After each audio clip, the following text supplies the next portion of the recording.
જે journey Facebook, YouTube, ઇન્સ્ટાગ્રામના માધ્યમથી એ તમારા હરેકના મોબાઈલની અંદર આવી રહ્યા છે, ત્યારે તમારા દરેક લોકોનો સપોર્ટ છે. આજથી થોડા વર્ષો પહેલા જ્યારે એમની સ્કૂલની જ્યારે સ્થાપના થઈ, બાળકો ધીરે ધીરે આવતા થયા. જોકે બાપુ વિશે વધારે મને માહિતી નથી, પણ જ્યારે ફેસબુકના માધ્યમથી ખબર પડી કે એટલું સરસ મજાનું કામ કરી રહ્યા છે, ત્યારે આજે ફરીથી એક નવા વિચાર સાથે 200 વૃદ્ધ માતા પિતા જેમને ઘરબાર નથી, જેમની પાસે એવો કોઈ આશરો નથી, એમની માટે આ સરસ મજાનું એમ્પાયર ઊભું થઈ ચૂક્યું છે.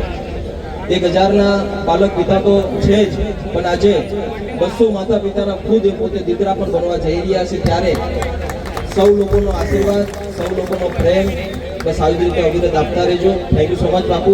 આવા સરસ મજાના આયોજનની અંદર અમને ઉપસ્થિત રહેવાનો મોકો મળ્યો. Thank you. જોરદાર તાળી છે બપોરભાઈ માટે. આટલું ના ચાલે.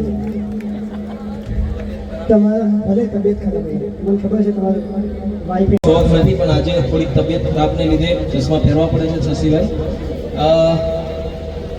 બાપુએ વાત કરી કે માનવતા આપણા દરેક લોકોની અંદર રહેલી છે, કે કંઈક ને કંઈક આપણી ભાગતી જિંદગીને લીધે આપણે ભૂલી ગયા છીએ. આપણી આજુબાજુમાં કોઈ હવે લોકોની માટેની પૂછપરછ માટે આપણે ભૂલી ગયા છીએ.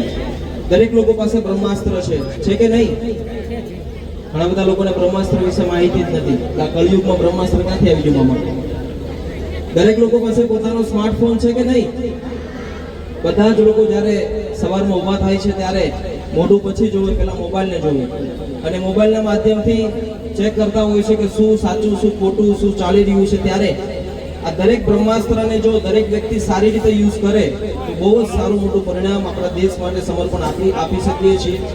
આજે ફેસબુક, યુટ્યુબ, ઇન્સ્ટાગ્રામ શું કરી શકે છે, એનો શું પાવર છે, બાપુ તો અવિરતપણે એમની પાસે તમે શીખી રહ્યા છે કે કેવી રીતે ફેસબુકનો યુઝ કરો, કેવી રીતે ઇન્સ્ટાગ્રામનો યુઝ કરો, કેવી રીતે યુટ્યુબનો યુઝ કરો. ત્યારે તમારા દરેક લોકો પાસે પણ સરસ મજાનો લાવો છે. એ બ્રહ્માસ્ત્રનો સારી રીતે યુઝ કરો. થઈ રહ્યું છે તમારી આજુબાજુ કંઈક લોકોનું સારું થવા માટે તમે જો સારી રીતે મોબાઈલનો યુઝ કરશો, ત્યારે ઘણી બધી માહિતી લોકો સુધી તમે પહોંચાડી શકો છો. આપણે ઘણા બધા લોકો આપણી આજુબાજુમાં, આપણા ગામની અંદર, સોસાયટીની અંદર એવા લોકો કે જેની પાસે જવા માટે લોકો આપણે ડરીએ છીએ, જેને આપણે ગાંડો કહીએ છીએ, પાગલ કહીએ છીએ, પણ કંઈક ને કંઈક એ પણ એક માનવતાનું સ્વરૂપ છે. અમારી દ્રષ્ટિએ તો એ ભગવાન છે, કેમ કે આપણે ભગવાનની શોધ માટે તો અવિરત ઘણી બધી મંદિરો સુધી પહોંચતા હોઈએ છીએ, પણ માણસના દિલની અંદર જો ભગવાનની સ્થાનને જો ઓળખી જાય તો કદાચ કોઈ મંદિરે જવાની પણ જરૂર નહીં પડે. કેમ કે માણસની વાતોને સમજવી જોઈએ. જે વ્યક્તિ આપણી એરિયામાં રહી રહ્યો છે એની વાતોને સાંભળો, એને સમજો.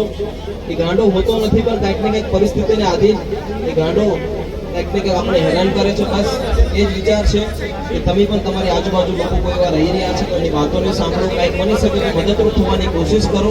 સેવાની કોઈ પરફેક્ટ પરિભાષા હોતી નથી, પણ અમારી નજરમાં તો એ ભગવાન છે, પણ સમાજની નજરમાં કદાચ એ ગાંડો, આપણે એને ગાંડો કહીએ છીએ, પણ અમારે જ્યારે ભગવાનને જ્યારે અમે વાતો કરીએ છીએ ત્યારે એમને એમ કહે છે કે અમને જે કહીએ છીએ લોકો ગાંડા.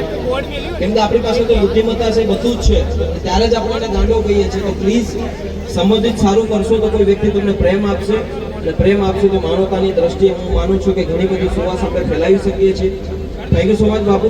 ફરીથી ખૂબ ખૂબ આભાર. એકચ્યુઅલી હોવાનું આજે પણ એવી રીતે જ રહે છે, એટલે જ હું માનું છું. અને કદાચ આપણે વિચારી બી ના શકીએ, આપણે અડી બી ના શકીએ, આપણે ફીલ બી ના કરી શકીએ. એ બધું જે કામ ગજબનું કરે છે. એટલે ફરી એકવાર જોરદાર પાડી દઈએ ભગવતભાઈ માટે. એના વિશે જેટલું બોલી છે એટલું ઓછું છે.